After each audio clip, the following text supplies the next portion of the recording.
کمر کا درد ہے، گھٹنے کا درد ہے، مسلس کا ایشو ہے، کہتے ہیں جا ایکسرسائز کر.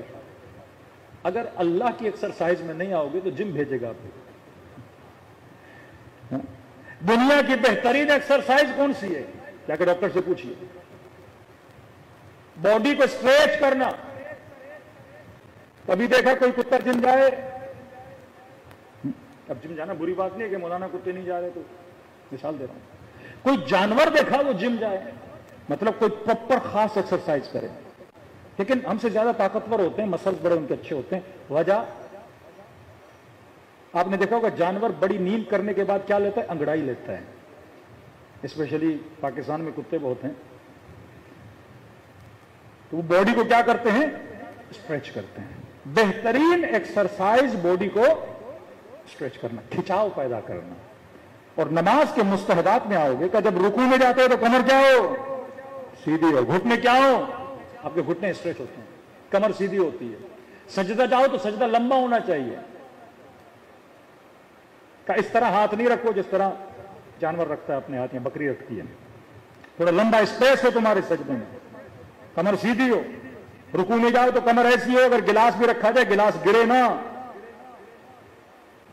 51 رکعت نماز منیمم بھی پڑھے تو 51 رکعت کی ایکسرسائز ہے. اگر پراپر کوئی بندہ کرے تو کبھی جسمانی طور پہ بیمار نہیں ہوگا. اس کی سب سے بڑی دلیل ہے یہاں کھاتا پیتے گھرانے کا بندہ مرغے چرغے بھی کھا رہا ہے، لیکن 50 سال میں شوگر، ہارٹ کا پیشنٹ، اے سیوں میں گھومنے والا، گاڑیوں میں گھومنے والا، روز ڈاکٹر کے پاس جا رہا ہے. اور آئیے حوزہ علمیہ میں 90 سال کا مجتہد درس بھی دے رہا ہے، خود پیدل بھی چل رہا ہے. آیت اللہ بہجت کو انہی آنکھوں سے دیکھا، 80 سال 90 سال خود ڈیلی آتے ہیں، چل رہے ہیں. حسن زادہ عاملی، آغا خامنئی، امام خمینی،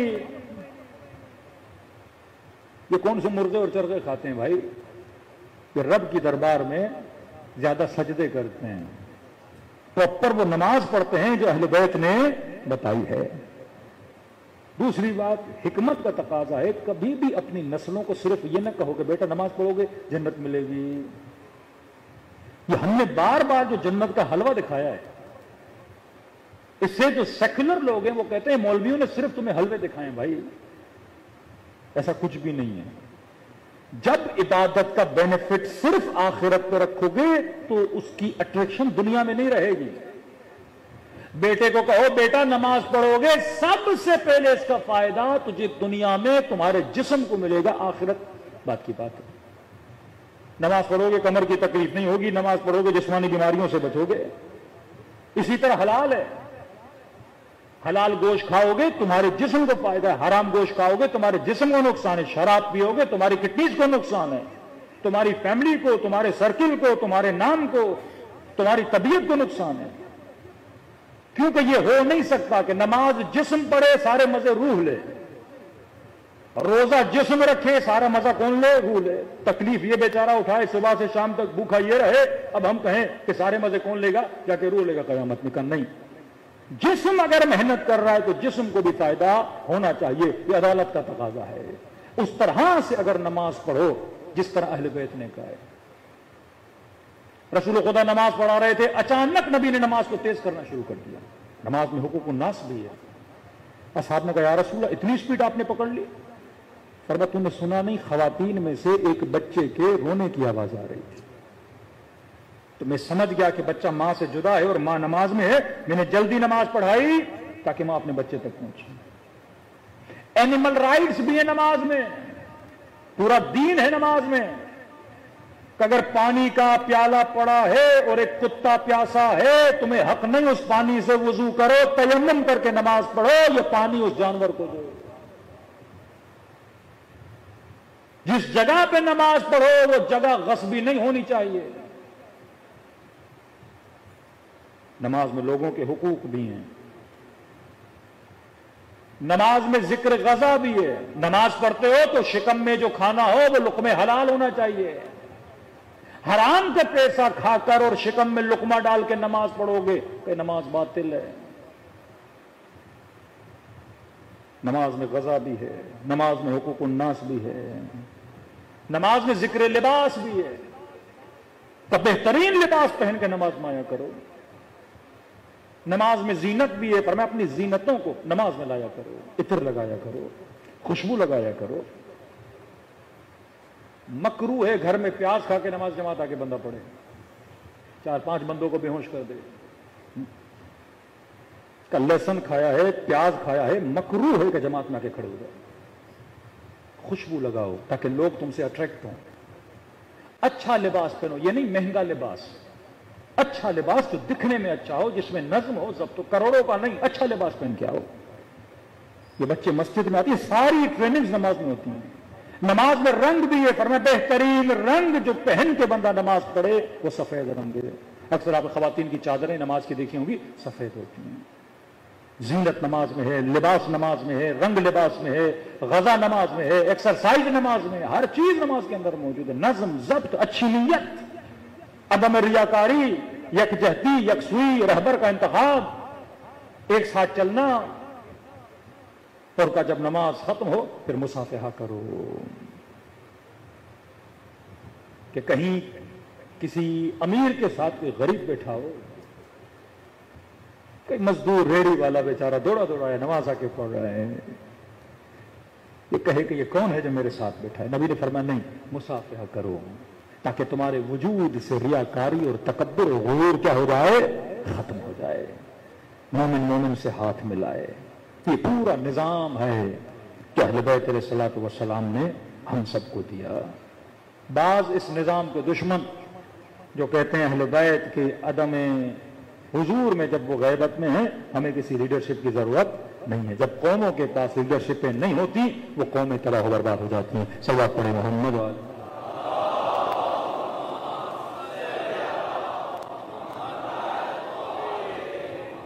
بارہ دیگر صلوات پڑھیں محمد والے۔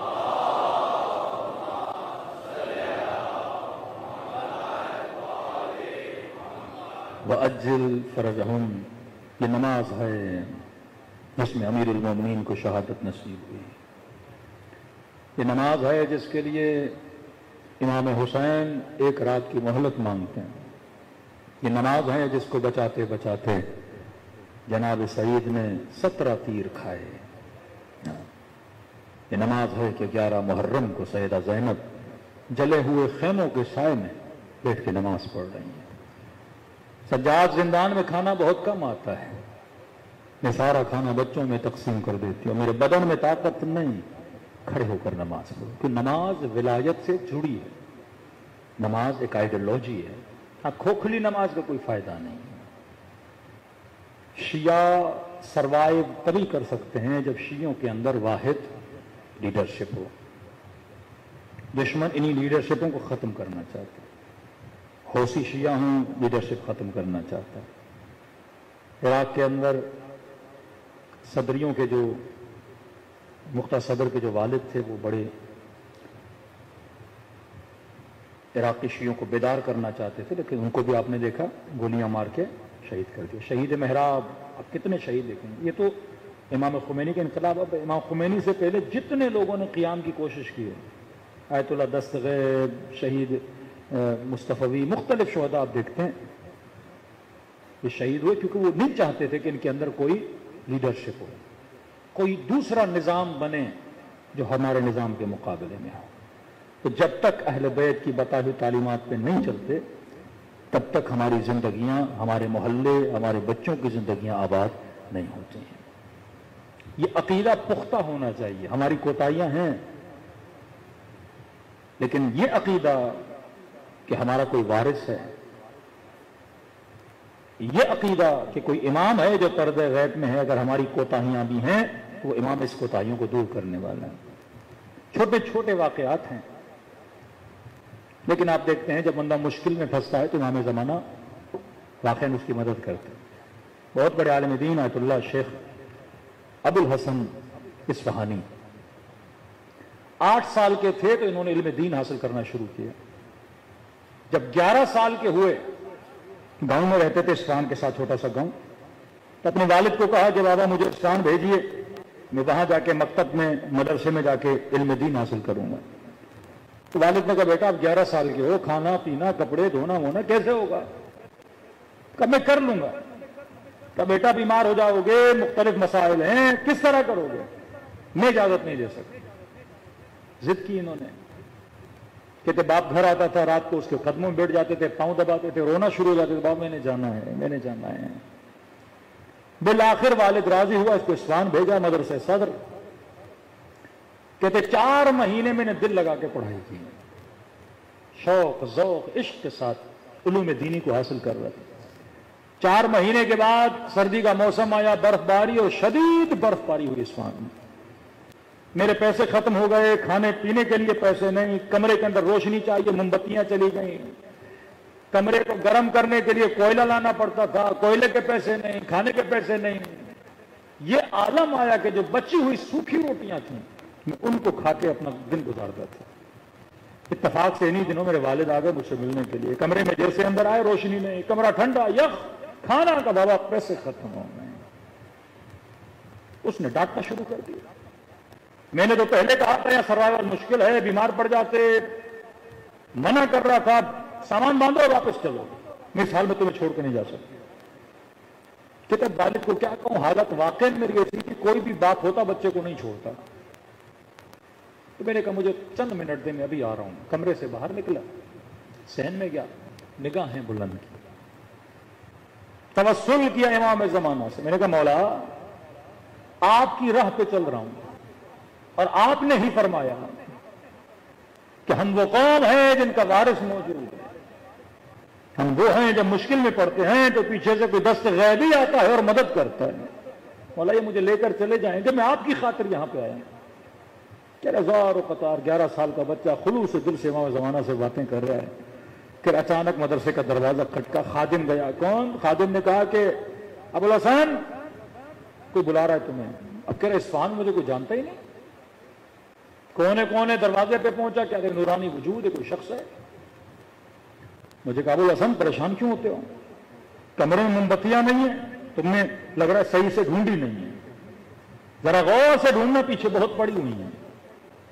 پیسے نکالے میرے ہاتھ پہ رکھے، کہ جا کوئلے لے، کمرے کو گرم کر، کچھ کھانا لے، مہمان کو بھوکا نہیں بٹھایا کرتے، اور آج کے بعد پریشان ہونے کی ضرورت نہیں، کیونکہ تو وہ ہے جس کا وارث زندہ ہے۔ کرم مجھے سمجھ میں نہیں آ رہا، اکثر لوگ جب مولا سے ملتے ہیں گویا ذہن پر امام زمانہ کوئی اثر ڈالتے ہیں کہ جس کی وجہ سے وہ امام کو پہچان نہیں پاتے۔ کہہ رہا کمرے میں گیا پیسے لے کے، والد نے کہا کون تھا؟ کہ بولا موم بتیاں پڑی ہوئی ہیں، کہ ڈھونڈی وہ مل گئیں، پیسے دیے، کہ کوئلے لے لینا، کمرہ گرم کر دینا، کھانا لے لینا، والد آیا کھانا کھلا دینا۔ کہ پوچھا نہیں بیٹا کون ہے؟ کہا کہ پریشان ہونے کی ضرورت نہیں، ہم وہ ہیں جن کا وارث زندہ ہے۔ کہتے والد کھڑے تھے، بزرگ تھے، جیسے سنا تو گھٹنوں کے بل بیٹھ گئے۔ کہ بیٹا تو 11 سال کا، تیرا ایمان اتنا مضبوط ہے کہ تیرا وارث زندہ ہے، میں بوڑھا ہو گیا، میرا ایمان اتنا کمزور ہے، کہ آج کے بعد میں تجھے روکوں گا نہیں، جتنا علم دین حاصل کرنا ہے کرو، خلوص کے ساتھ، اچھی نیت کے ساتھ۔ اگر کوئی کار دین کے لیے بھی کام کرتا ہے یا کار دنیا کے لیے، قربت اللہ کی نیت ہے، پھر اہل بیت علیہ الصلوۃ والسلام مدد کرتے ہیں۔ جس خدا نے موسیٰ کے لیے سمندر کا راستہ بنا دیا، جو خدا موسیٰ کو فرعون کے گھر کے اندر نجات دے کے پال سکتا ہے، یہ خدائی کام ہے جو تمہارے وہم و گمان میں بھی نہیں ہے۔ اللہ پر انسان اور بندے کی وہاں سے مدد کرتا ہے۔ کس نے سوچا تھا حسین کی کربلا، اور کہاں پاکستان، کہاں ہندوستان، کہاں دنیا کا کونا کونا۔ یزید نے بھی نہیں سوچا ہوگا کہ امام حسین کو شہید کروں گا اور دنیا کا ہر فرد، کوئی ایسا ملک نہیں رہے گا کہ جہاں پہ لوگ امام حسین کا غم نہ منائیں۔ یہ معجزہ پروردگار عالم ہے کہ تو ہمارا ذکر کر، ہم تمہارا ذکر کریں گے، تم مجھ سے محبت کر، میں تیری محبتوں کو لوگوں کے دلوں میں ڈال دوں گا، دلوں کو کربلا کی طرف روانہ کریں۔ دن بڑی تیزی سے گزر رہے ہیں، فرمایا اپنے دلوں کو اہل بیت کی محبت سے سرشار کرو۔ کیا پتہ اگلے سال کون زندہ کون نہیں زندہ۔ یہ برادر شہید زین ترابی لاسٹ ایئر محرم میں 10 دن ہمارے ساتھ تھے، پورے 10 دن بیچارہ ایز اے ٹیم کام کر رہے تھے. کس کو پتا کہ اگلے سال زندہ ہو کہ نہ ہو. موت یہ نہیں کہ بوڑھے کے لیے ہے، جوان کے لیے نہیں. 10 سال کے بچے چلے جاتے ہیں، 15 خود اس انسان کو پتا نہیں ہوتا میں اگلے سال ہوں کہ نہیں. آپ کو پتا ہے اگلے سال ہوں گے، مجھے پتا ہے میں اگلے سال ہوں گا. تبھی فرمایا جب آؤ تو یہ سوچ کے بیٹھو یہ تیرے زندگی کی آخری مجلس ہے. اب جب گریہ کرو گے، ربط بناؤ گے اہل بیت سے، پھر وہ ربط ہوگا، پھر اس نیت میں خلوص بھی ہوگا اور محنت بھی ہوگی. فرمایا ابن شبیب اگر کسی پہ رونا چاہو، کوئی غم ہو تو فرما میرے جد حسین پہ رویا کرو. کا رونا نہیں آتا تو کم از کم رونے جیسی شکل بنایا کرو. فرمایا ان شکلوں پہ خدا اپنی رحمتوں کو نازل. سود الوجوہ، اے خدا جس دن چہروں پہ کالک ملی جائے گی اس دن میرے چہرے کو سفید فرمانا. دعا کرو کہ وہ دعا جو حسین نے جون کے لیے کی تھی، اللہم بیض وجہ، کتنے اس کے چہرے کو نورانی بنانا، اس کے بدن کو ایسی خوشبو سے نوازنا کہ دنیا حسرت کھائے. دنوں کو کربلا لے کر چلیں، ایسے سلام کرو جیسے زینب نے بھائی کو سلام کیا، سکینہ نے بابا کو سلام کیا. السلام علی الحسین وعلی علی ابن الحسین وعلی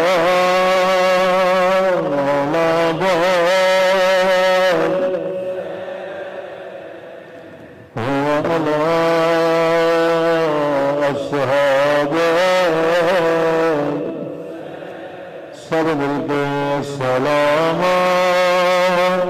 علی الحسین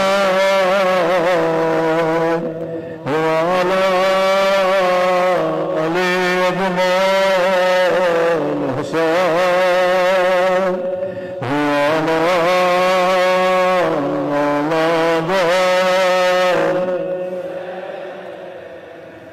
وعلی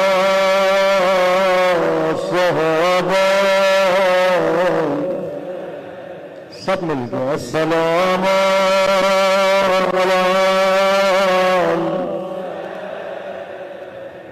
وعلی علی ابن وعلی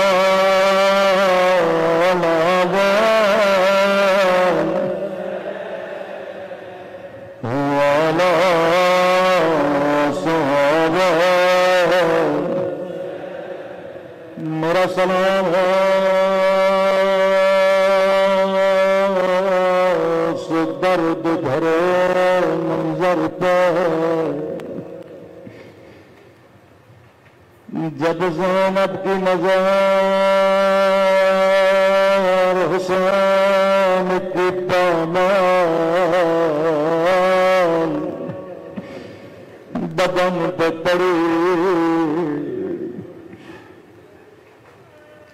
اللہ کسی بہن کا بھائی کا زخمی بدن نہ دکھائے. ابن سعد نے حکم دیا بدن ہے یہ معصومین پہ گھوڑے دوڑائے جائیں، خاص طور پہ گھوڑوں کے پاؤں میں سم ڈالے گئے. بڑے بھاری وزنی گھوڑے تھے. یہ نہیں جب گھوڑے دوڑا کر واپس آیا کہنے لگا ابن سعد جب میں نے حسین کے بدن پہ گھوڑا دوڑایا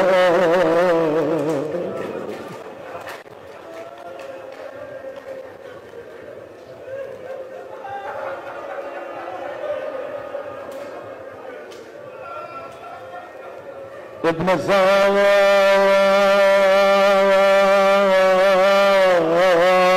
جب میں نے گھوڑے دوڑائے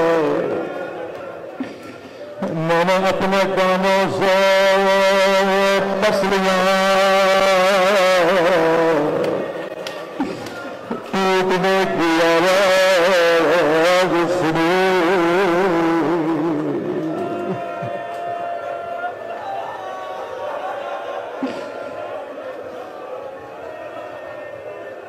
کہا جب زینب کی نگاہ بدن پہ پڑے بھائی کو پہچان نہ سکے، نگاہ آسمان کی طرف بلند فرمایا میرے اللہ میرا حسین ساتھ نہ تھا، اما زہرا نے چکیا پیس پیس کے ڈالا تھا،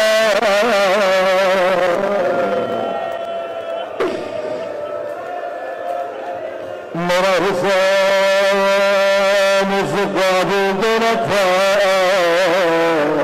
کہ اس کے بدن کو گھوڑے دوڑا گئے، وہ ظلم ہوا جس کی مثال تاریخ میں نہیں ملتی، 40 سال خون روتے رہے، پانی کو دیکھتے تھے روتے تھے، کسائی کی دکان پہ گئے گوشت کو دیکھا رونے لگے، کسی جگہ کی شادی میں گئے میرا علی اکبر،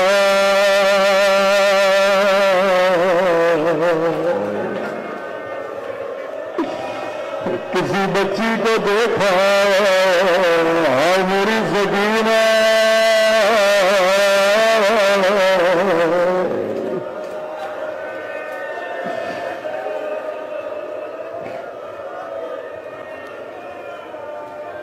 اتنا روتے تھے کہ لوگوں نے اعتراض کرنا شروع کیا،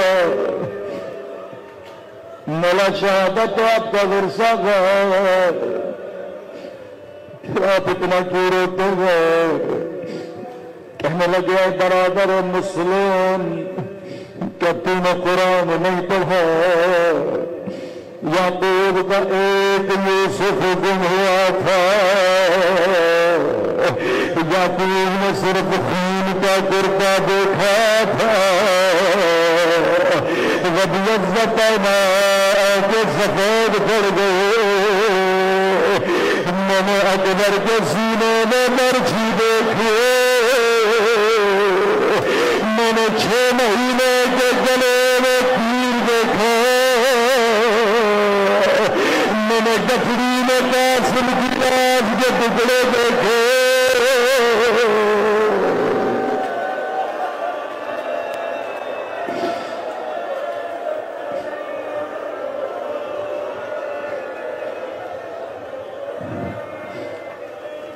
لیکن تو صحیح کہہ رہا ہے، شہادت میرا ورثہ ہے،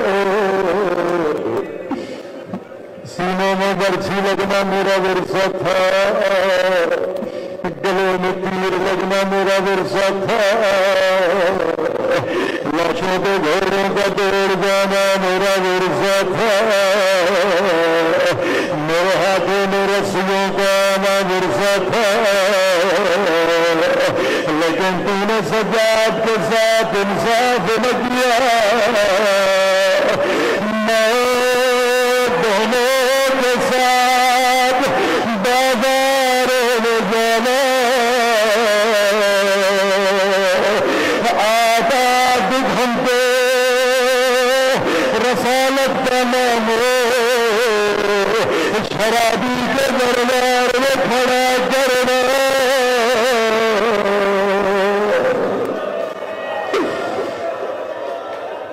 کیا یہ میرا ورثہ تھا؟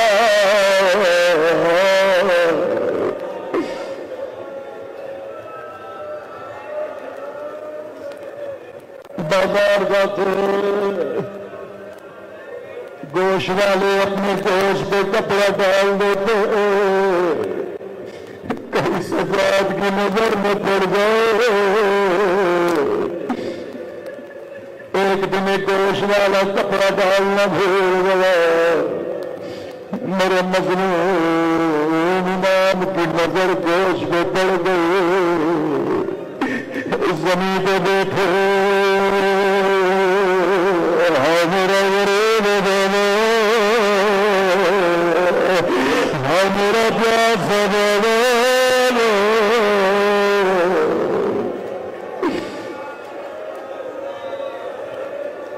دوڑا دوڑا آیا کپڑا ڈالا، ہاتھوں کو جوڑا، میرا معاف کریے گا پتہ نہیں تھا۔ کب میرے کچھ سوالوں کا جواب دو، ان سوالوں نے پورے بازار میں کوہرام بپا کر دیا۔ تو یہ بتا، جب تو نے صحابان کو ذبح کیا تھا، تو نے پانی پلایا تھا یا نہیں؟ کہنے لگا مولا میں مسلمان ہوں، میں نے جانور کو پانی پلایا تھا۔ فریاد کرنے لگے ہائے میرا علی اصغر، خوش زبان نکالتے رہو، کسی نے معلوم نہیں ہے۔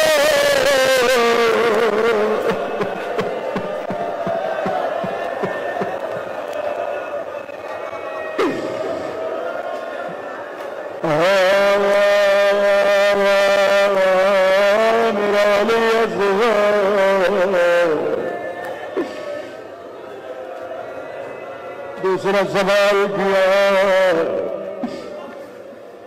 اے قصائی بتا، جب تو اسے ذبح کر رہا تھا، ابھی عید قربان گزری ہے، یہ چوتھے امام کی وصیت و نصیحت عمل کیا کرو کہ جب تو نے اس امام کو ذبح کیا، دوسرا حیوان دیکھ تو نہیں رہا تھا، کہا مولا میں آپ کا چاہنے والا ہوں، کبھی حیوان کو حیوان کے سامنے ذبح نہیں کرتا، مولا میں پیچھے لے گیا تھا، اتنا کہنا تھا، کہنے لگے ہاں میرے تو پیچھے 70 قدموں سے دیکھ رہے تھے، ظالم چھری چلا رہا تھا،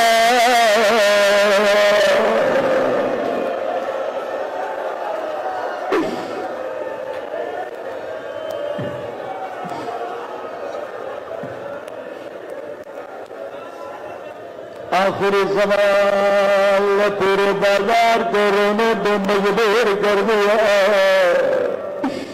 امام زمانہ اگر مجلس میں موجود ہے، مولا معاف کریے گا، قصائی بتا، جس چھری سے گلا کاٹا تھا، کیا چھری کو تیز کیا تھا؟ ہاں مولا، تاکہ جانور کو تکلیف نہ ہو، روتے کہنے لگے خنجر کند سے میرے بابا کا گلا۔ امام زمانہ زیارت ماہیہ میں فرماتے ہیں میرا سلام ہو کربلا کے اس شہید کو جس کا گلا پیچھے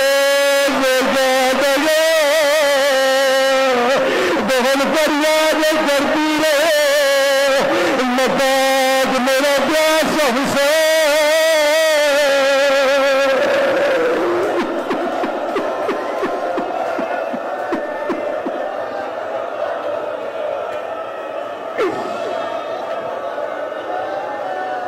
خنجر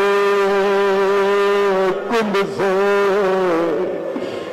میرا بابا کا گلا کاٹا گیا۔ اللہ لعنت اللہ علی الظالمین۔